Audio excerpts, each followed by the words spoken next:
Halo guys, hari ini saya akan ceritain pengalaman saya gimana cara mempersiapkan tim di awal musim. Oke, tidak terasa saat ini kita sudah masuk di hari pertama awal musim dan alhamdulillah musim lalu tim saya FC Butang sukses meraih treble winner guys. Ya, sayangnya kita memang tidak bisa mempertahankan quadruple untuk yang keempat kalinya secara beruntun ya guys ya, karena di musim keempat kita justru gagal di babak final cup setelah ditundukkan oleh tim lawan dengan skor tipis 1-0. Dan musim lalu kita berhasil meraih 51 kemenangan dengan rasio kemenangan mencapai 98%, mengemas 374 gol dan meraih 44 clean sheet. Dan untuk laga dihadiri hanya sebanyak 12% guys. Jadi memang tiap musimnya saya itu jarang banget hadir di sisi lapangan, kecuali kalau misalkan tim saya akan menghadapi lawan yang cukup sulit atau menghadapi lawan yang berat. Nah, di Liga musim lalu kita sukses duduk di puncak klasemen dengan raihan 78 poin, selisih 10 poin dengan peringkat 2 klasemen yaitu Zazia FC. Di sini kita berhasil meraih 100% kemenangan. Dan untuk top skornya sendiri Al-Fatih, dia berhasil mengemas 66 gol. Lalu untuk pemain terbaik jatuh ke Michael Dario, rata-rata pemainnya di atas 9. Kemudian untuk top asisnya sendiri yaitu Mang Saeb guys. Nah, di kompetisi cup kita sebenarnya bermain cukup bagus, tapi sayangnya kita tumbang setelah ditundukkan oleh Spartan United dengan skor tipis 1-0. Di sini kita berhasil meraih 10 kemenangan dan hanya satu kali kalah, itu pun di babak final guys. Padahal di sini untuk top skornya sendiri pemain saya guys, Al-Fatih dengan torehan 26 gol. Kemudian si Michael Dario juga jadi pemain terbaik, dan untuk top assist yaitu si Michael Dario dengan total 12 assist. Nah, di Liga Elite kita juga bermain cukup bagus, dan untungnya di babak final kita berhasil comeback dengan sangat luar biasa setelah sebelumnya sempat kebobolan lebih dulu di babak pertama, tapi di menit ke-87 waktu itu tim saya FC Butang berhasil mencetak gol dan memaksa pertandingan lanjut ke babak extra time. Dan di babak final kita akhirnya mampu menundukkan Mika FC. Dan di sini untuk rasio kemenangannya sendiri mantap banget guys, 100% kemenangan di Liga Elite. Lalu di Ultimate Cup kita sukses menundukkan siapa ini, nggak ada nama timnya. Intinya kita menang dengan skor telak 10-0. Ya, ini adalah pencapaian yang luar biasa, dan berhubung ini adalah awal musim, jadi saya mau kasih sedikit saran buat teman-teman semua, khususnya buat teman-teman yang baru main Top 11. Jadi buat teman-teman yang baru main Top 11, usahakan di awal musim seperti ini, saran saya kalian jangan langsung terburu-buru untuk mendatangkan pemain-pemain bintang ya guys ya. Saran saya buat teman-teman semua yang mungkin berencana untuk mendatangkan pemain bintang, usahakan nanti tunggu di hari ketiga awal musim aja guys. Tunggu di hari ketiga awal musim setelah kompetisi liga dibuka, khususnya untuk player gratisan garis keras ya guys ya. Tapi buat kalian yang mungkin suka dengan tantangan, kalian bisa mulai perkuat tim di hari pertama dan juga di hari kedua. Kalian bisa tingkatkan squad kalian sebagus mungkin guys. Nah, buat yang nanya, bang, kenapa kita harus nunggu di hari ketiga bang? Nah, soalnya kalau misalkan kalian mulai memperkuat tim di awal musim, tepatnya di hari pertama dan juga di hari kedua, ada kemungkinan di liga kalian bakal dipertemukan dengan lawan yang cukup kuat. Jadi dengan kita menunggu sampai hari ketiga awal musim baru kita mulai memperkuat tim, ada kemungkinan kalian bakal dipertemukan dengan lawan yang cukup seimbang. Ya, misalkan lawannya punya kualitas tinggi pun biasanya nggak terlalu tinggi banget, selisihnya mungkin paling besar itu sekitar 20%. Dan saya rasa mungkin harusnya kalau selisihnya segitu, ada kemungkinan tim kita bisa tetap bersaing guys, sekitar 10 atau 20%. Tapi ya meskipun kita udah pakai trik tersebut ya, dengan tidak mendatangkan pemain, tidak ada jaminan juga kita bisa juara dengan mudah ya guys ya, karena tim lawan juga melakukan hal yang sama. Tapi setidaknya dengan kita mendatangkan pemain atau memperkuat tim mulai di hari ketiga, jadi kita tahu nih, kita tahu kira-kira mau seberapa besar sih kita memperkuat tim. Misalkan awalnya kita punya kualitas bintang 4, nah kalau kita lihat lawannya ternyata rata-rata bintang 5, ya kita tinggal tingkatin aja kualitas main-main kita sampai bintang 5, itu udah cukup ya guys ya. Jadi nggak usah sampai tinggi-tinggi banget. Dan ini yang sering saya lakukan di tiap awal musim. Jadi tiap awal musim hal yang saya lakukan ya cukup santai.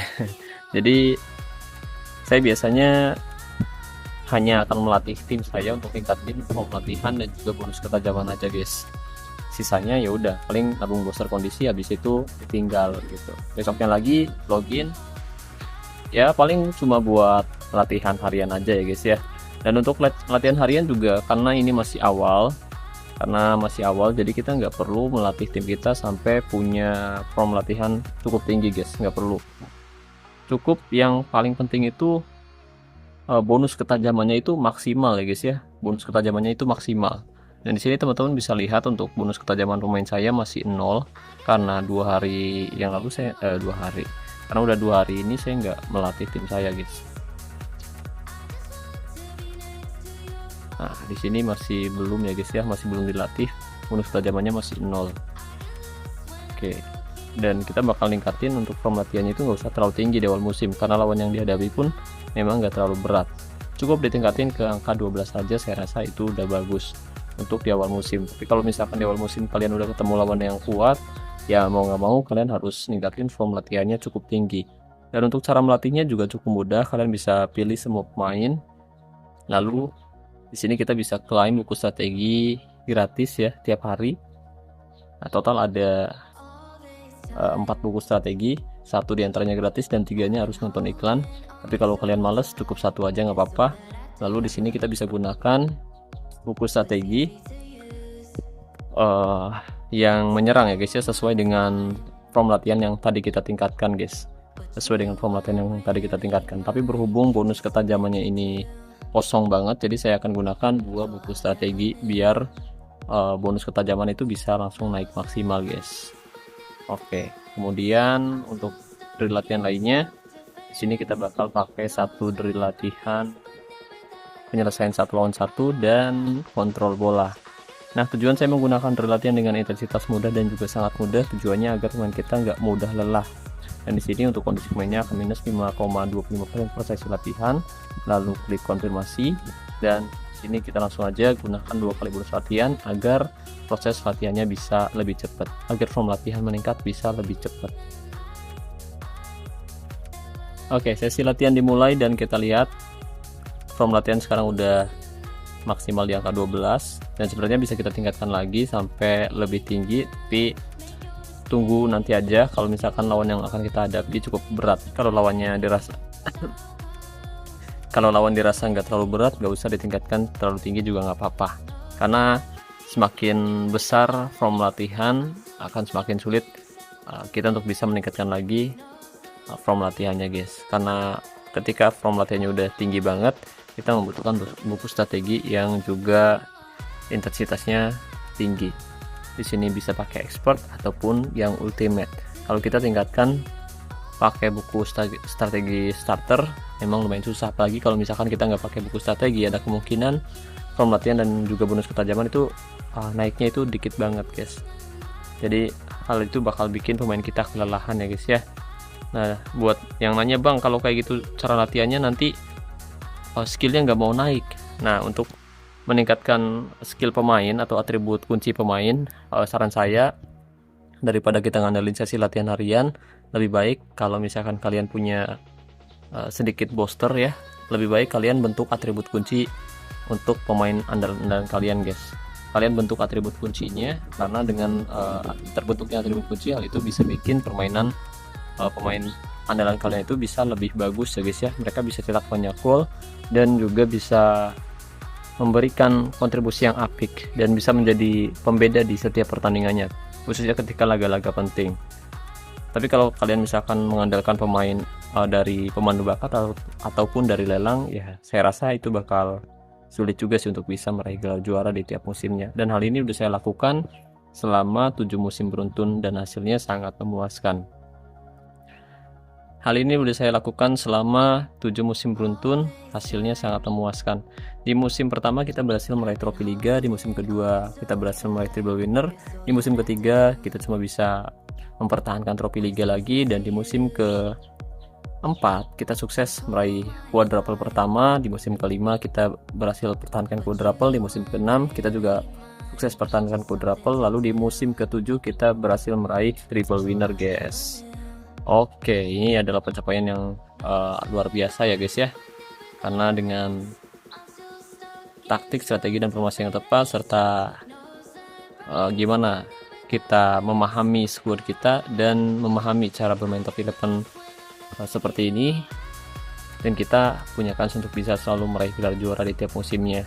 Jadi saya ulangi lagi, di awal musim seperti ini usahakan jangan terburu-buru untuk memperkuat tim, jangan terburu-buru untuk mendatangkan pemain dari lelang ataupun dari pemandu bakat, ataupun buat yang mungkin modalnya minim, tahan dulu untuk proses flatmillnya. Tunggu aja nanti di hari ketiga awal musim baru kalian bisa mulai perkuat tim kalian guys.